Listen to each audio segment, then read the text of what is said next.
What's up YouTube, Scrag 101 here. Just want to do a quick video on my everyday carry items.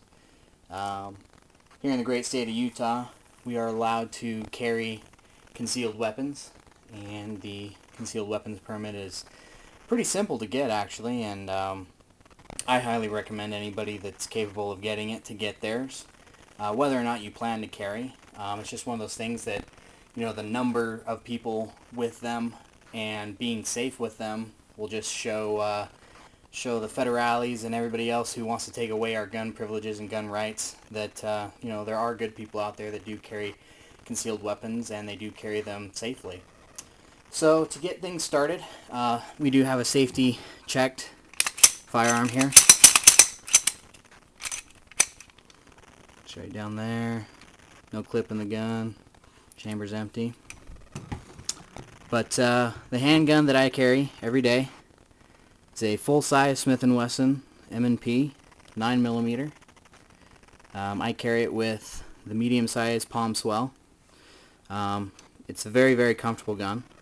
I may do a separate review video on how this gun has been for me, but the main reason I went with this gun was it was very, very comfortable. It was something that I was going to carry every day and feel comfortable if I ever had to use it, just from the natural point and shoot that I have with this gun versus, say, like a Springfield XDM or even just a standard XD or the monster in the room, the Glock. For me, this gun is a definite advantage as far as just comfortability in shooting it. I carry 2 magazines, one in the gun and one spare on me. Each magazine carries a total of 17 rounds, and I do carry with one in the chamber. And to give you an idea of the round that I carry, this is Federal ammunition, Federal HST, hollow points. It's a very strong defensive round, very, very consistent spreading. There's very little jacket lost, if any, upon impact. I've got half a dozen of these things lying around that I took out one day, and we were doing some milk jug testing, and every one of them that I put into a milk jug came out looking like this. It's a very impressive round. This is what the local police departments carry as well. So in a testament to it, this is the type of round that I want to be carrying because, well, they're carrying it as well. Moving on down, this knife here made by Spyderco. It's a Spyderco Endura 4. It's an excellent blade. It's got great characteristics. It's small.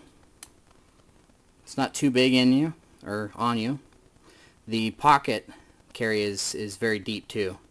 I mean, when it's fully in there, it's only exposing that much. And with the Emerson opener on it, one of the things that I don't really care for on Spydercos is how fast they are to deploy if you just deploy it with your thumb.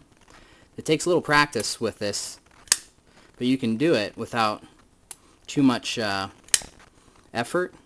But one thing I really like is that Emerson opener. It's a pocket catch device, so as you're drawing the blade out of the pocket, it begins catching it, and just the inertia of pulling it out will fully open it and lock it. One of the things that really sold me on this blade was the texturing. This texturing here, I don't know if you can see how well it's textured. This texturing offers a lot of bite into your hand. So when you're holding the knife, it feels very, very comfortable in your hand. It doesn't feel like it's going anywhere. I've held this knife, been cutting ties and stuff in the rain, and I mean, the purchase you get on it is very, very good. And it offers quite a bit of control, especially when wet, and that's one thing that I like about it. This back strap here, as you can see, is milled out, and again, that just gives you that much more secure feeling when you're moving it around, say cutting ties or any other object. And if you had to use it in a defensive manner, again, that knife isn't coming out of your hand.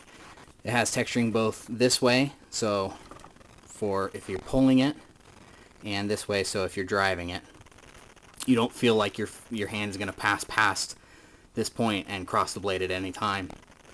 Another nice thing is you can change this pocket clip from the back end to the front end on both left and right sides. So if you're left-handed, this blade can go in on your left pocket, or if you're right-handed like myself, you can carry it on your right pocket. The other nice thing that I like about it is when it is open and locked, there's absolutely no play in the blade back and forth, up and down. That's one thing that I've noticed with some knives is there tends to be a little bit of play there, and that play can make you feel a little insecure about the blade, and I wouldn't want that. Moving on to the other thing, a light.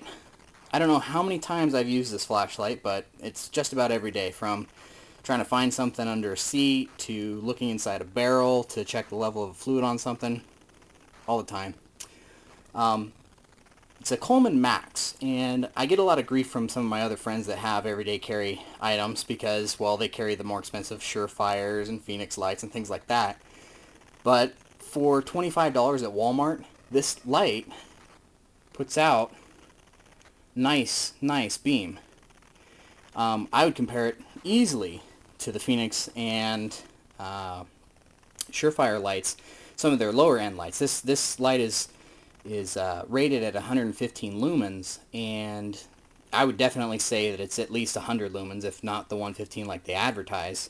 But for $25, it's a nice light. The one thing I don't like is how easily this pressure switch can be hit. So you have to be careful when you're carrying it, say, in a pocket, because it can get bumped. And you'll notice it's on because it gets hot pretty quick, and you'll start feeling that heat.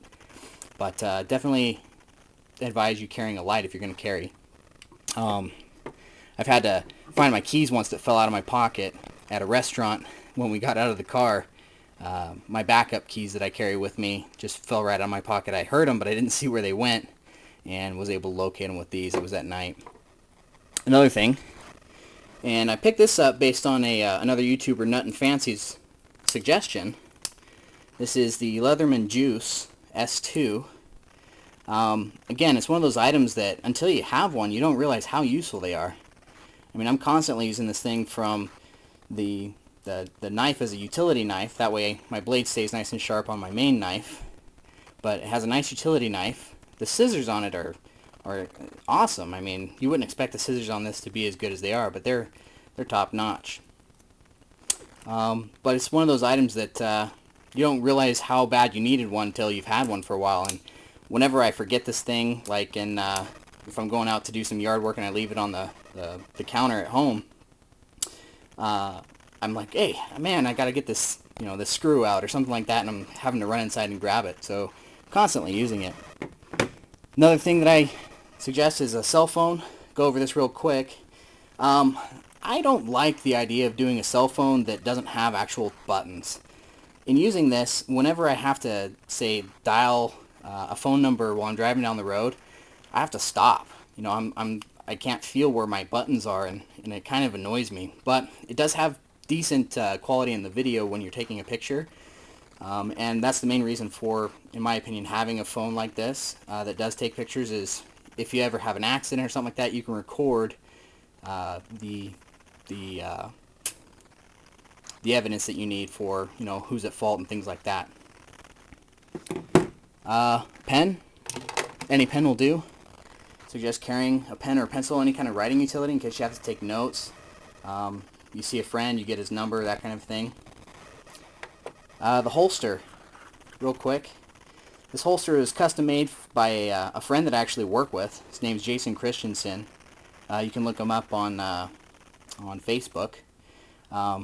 There's his, I don't know how well you can see that in the last name, if you can see it. Comparable to things like the Crossbreed Super Tuck. Very comfortable holster. It's got a very thick, heavy cowhide for the leather. Nice recessed buttons for holding on the front plate, and it is adjustable for adding cant and things like that.